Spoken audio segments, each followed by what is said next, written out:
Kini kita simak deretan informasi terpopuler di situs cnbcindonesia.com yang menjadi sorotan pasar keuangan dalam Hot News. Langsung saja kita ke informasi yang pertama, Trump janji Hormuz dibuka. Presiden Amerika Serikat Donald Trump menjanjikan pembukaan penuh Selat Hormuz mulai Jumat pekan ini. Pembukaan tersebut merupakan bagian dari kesepakatan damai dengan Iran. Pernyataan ini ia sampaikan dalam forum KTT G7 di Evian-les-Bains, Prancis. Berbicara di awal pertemuan bilateral dengan Presiden Prancis Emmanuel Macron, pada Senin waktu setempat, Trump menolak usulan misi Angkatan Laut Gabungan Inggris-Prancis di selat tersebut dengan mengatakan, "Saya rasa kita tidak akan membutuhkan banyak bantuan untuk menjaga selat itu tetap terbuka." Nota kesepahaman atau yang menurut pejabat AS akan membuka Selat Hormuz sebagai imbalan atas pencabutan blokade Angkatan Laut Amerika Serikat terhadap Iran dijadwalkan akan ditandatangani secara resmi dalam sebuah upacara di Jenewa, Swiss pada Jumat.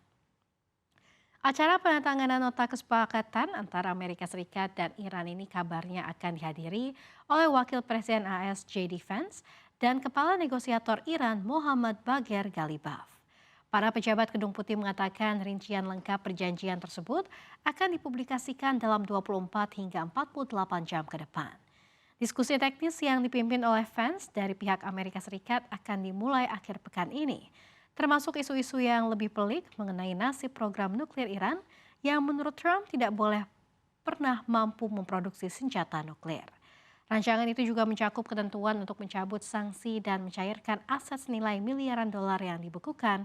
Tetapi pejabat AS mengatakan bahwa hal itu akan terkait dengan pertimbangan bila Iran memenuhi komitmen mereka.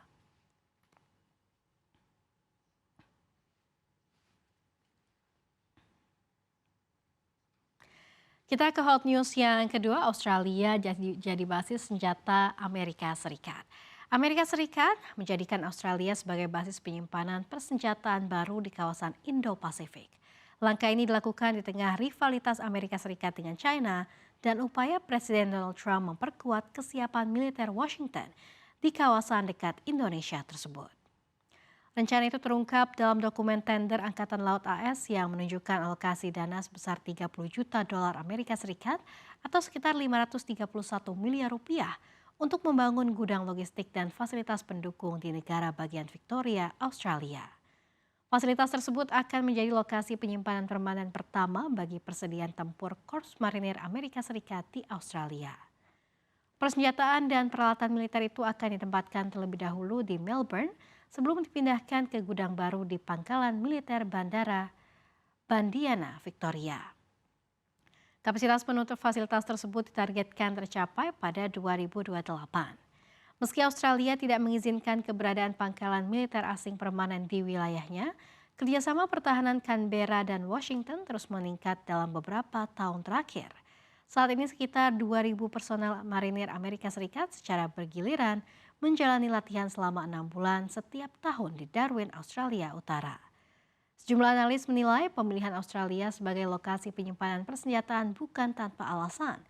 Posisi geografis negara tersebut dinilai relatif lebih aman dan berada di luar jangkauan sebagian besar sistem rudal China dibandingkan sejumlah pangkalan Amerika Serikat lainnya di kawasan.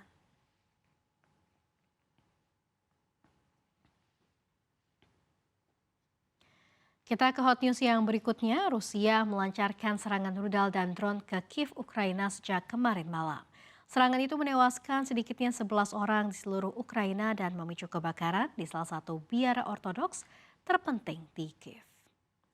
Dilansir Reuters, serangan itu membuat warga di Kiev berlarian di jalanan mencari perlindungan sepanjang malam kemarin.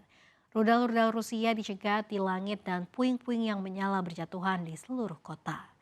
Di Rusia, serangan pesawat tak berawak Ukraina juga menewaskan 3 orang dan melukai 3 lainnya di kota Tula, sekitar 200 km selatan Moskow. Zelensky mengaku masih menunggu apa respons dari Rusia atas proposalnya untuk bertemu Putin di Amerika Serikat. Seperti diketahui, Rusia terus melakukan serangan ke Ukraina hampir setiap hari. Sementara, Ukraina telah meningkatkan serangan udaranya ke Rusia dalam beberapa minggu terakhir.